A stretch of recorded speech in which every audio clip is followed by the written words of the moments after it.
बृहस्पति देव की कथा। प्राचीन काल में एक ब्राह्मण था। वह बहुत ही निर्धन था। उसके कोई संतान नहीं थी। उसकी स्त्री बहुत मलिनता के साथ रहती थी। वह न स्नान करती, न किसी देवता का पूजन करती, और इससे ब्राह्मण देवता बड़े दुखी थे। बेचारे बहुत कुछ कहते थे, किंतु उसका कुछ परिणाम न निकला।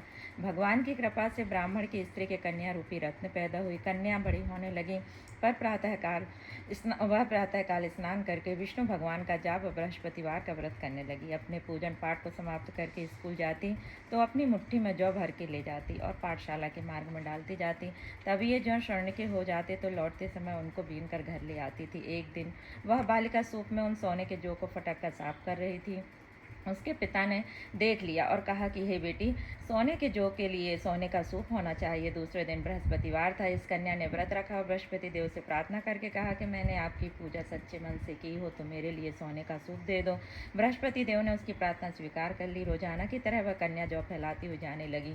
जब लौटकर जौ बीन रही थी तो बृहस्पति देव की कृपा से सोने का सूप मिला। उसे वह घर ले आई और उससे जौ साफ करने लगी, परंतु उसकी माँ का वही ढंग रहा। वह एक दिन की बात है कि वह कन्या सोने के सूप में जौ साफ कर रही थी कि उस समय उस शहर का राजपुत्र वहां से होकर निकला। इस कन्या के रूप और कार्य को देखकर मोहित हो गया तथा अपने घर जाकर भोजन और जल त्याग कर उदास होकर लेट गया। राजा को जब इस बात का पता लगा तो उसने प्रधानमंत्री के साथ जाकर उससे बोला कि हे बेटा, तुम्हें किस बात का कष्ट है? किसी ने अपमान किया अथवा और कोई कारण हो तो कहो, वह वही कार्य करूँगा जिससे तुम्हें प्रसन्नता हो। अपने पिता की राजकुमार ने बातें सुनी तो वह बोला, मुझे आपकी कृपा से किसी बात का कोई दुख नहीं, किसी ने मेरा अपमान नहीं किया, परंतु मैं उस लड़की से विवाह करना चाहता हूँ जो सोने के सूप में जौ साफ कर रही थी।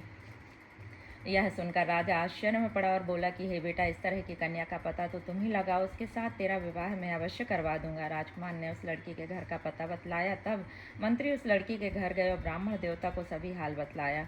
ब्राह्मण देवता राजकुमार के साथ अपनी कन्या का विवाह करने के लिए तैयार हो गए तथा विधि विधान के अनुसार ब्राह्मण की कन्या का विवाह राजकुमार के साथ हो गया।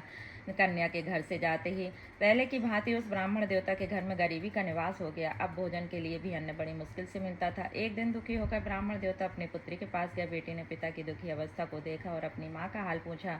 तब ब्राह्मण ने सभी हाल कह सुनाया। कन्या ने बहुत सा धन देकर अपने पिता को विदा कर दिया। इस तरह ब्राह्मण का कुछ समय सुखपूर्वक व्यतीत हुआ। कुछ दिन बाद फिर वही हाल हो गया।